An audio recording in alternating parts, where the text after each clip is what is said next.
Alex Karp, the head of Palantir, has made it clear that he believes people who doubt his company are completely misguided. Palantir is a company that specializes in creating advanced data analytics software designed to help governments and large organizations make sense of massive amounts of information. Despite its strong reputation in the world of artificial intelligence, its current market valuation is difficult to justify. Right now, Palantir is valued at around $450 billion.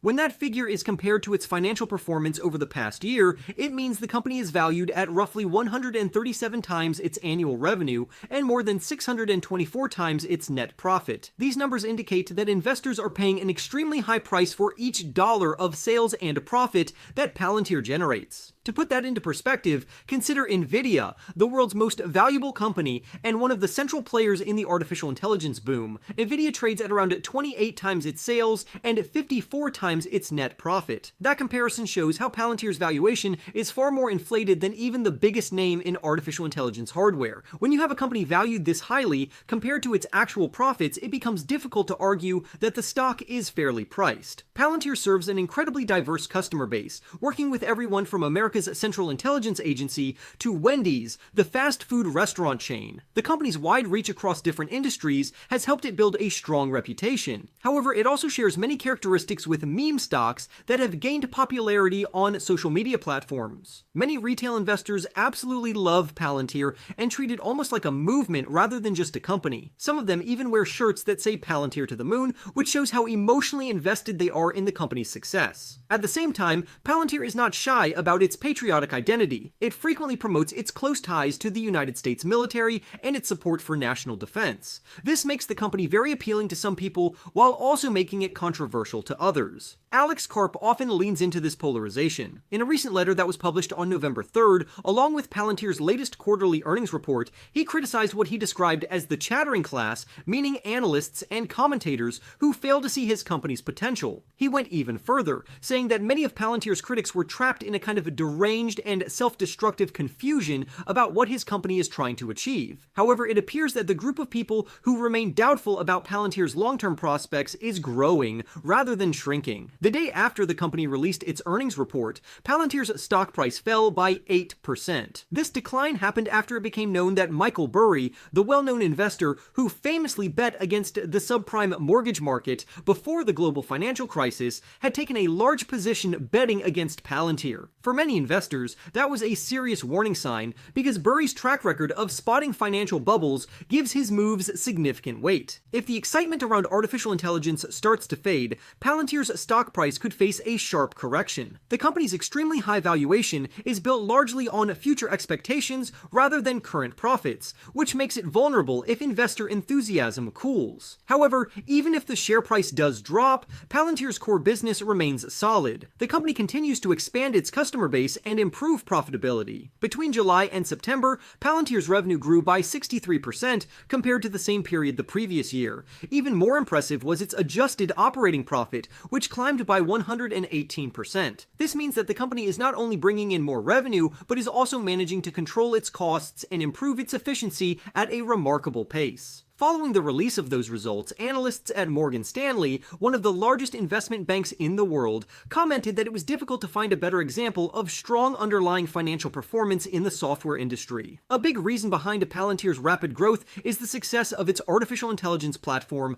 known as AIP. This suite of software tools allows organizations to integrate artificial intelligence into their daily operations and decision-making processes. The company has been signing a growing number of large contracts thanks to this technology. During its most recent quarter, Palantir secured 53 deals worth more than $10 million each, compared with only 16 such deals during the same period the previous year. This surge in major contracts demonstrates that many large clients are placing substantial trust in Palantir's technology to help manage complex data and improve operational efficiency. What makes Palantir's software particularly powerful is how deeply it becomes embedded within its clients' systems. Once organizations adopt Palantir's technology, it often becomes very difficult for them to remove it or switch to another provider. This creates a kind of long-term dependency that ensures a steady flow of revenue for Palantir, even if broader enthusiasm for artificial intelligence software begins to decline. Another major factor behind Palantir's improving financial results is the maturity of its unique business model. After years of losing money, the company finally reached a profitable scale. Founded in 2003, Palantir spent nearly 2 decades refining its operations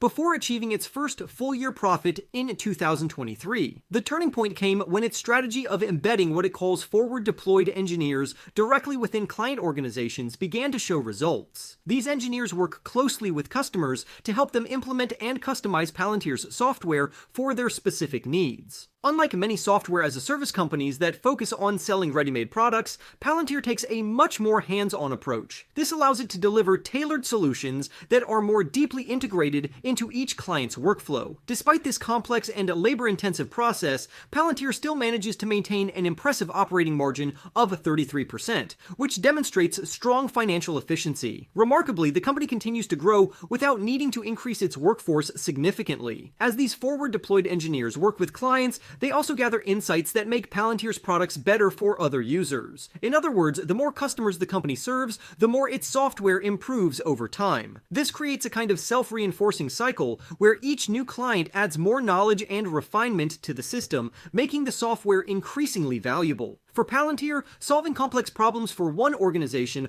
often translates into a competitive advantage when serving the next. The success of this model has inspired many other technology companies to try to replicate it. Well-known firms such as OpenAI, which created ChatGPT, and Anthropic, one of its main competitors, have also begun hiring forward-deployed engineers to work directly with customers. However, people at Palantir often argue that these other companies only copy the structure of the idea, not the deeper purpose behind it. They believe that competitors will eventually gravitate toward creating simplified software that can be easily replicated and sold to many clients rather than investing the same effort in building truly customized solutions. Another significant advantage for Palantir is the increase in government spending on defense and national security. Since Donald Trump returned to the White House in January, the company has secured several high-value government contracts in the United States. These deals include projects related to defense operations and immigration enforcement. Government-related work now accounts for more than half of Palantir's total revenue. While most of this comes from American agencies, the company has also been expanding internationally,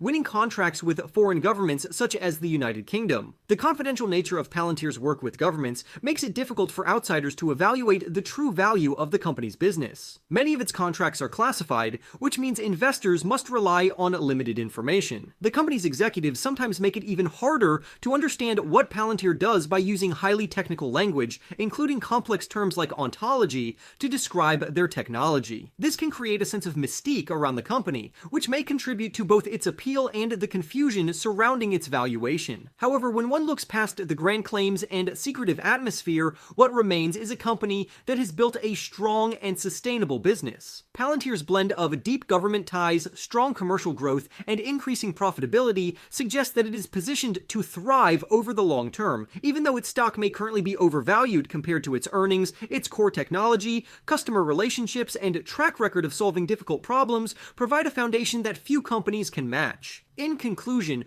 while some investors believe that betting against Palantir makes sense because of its inflated valuation, others see it as a company that is still in the early stages of realizing its full potential. If the artificial intelligence revolution continues to expand, Palantir is likely to remain one of its biggest beneficiaries. However, if the hype fades, its stock could face significant downward pressure. Regardless of what happens in the short term, the company's unique business model, strong financial results, and deep ties to powerful clients make it one of the most fascinating players in today's technology landscape. For more stock news updates, remember to press the like button and subscribe. With that being said, I will see you in the next video.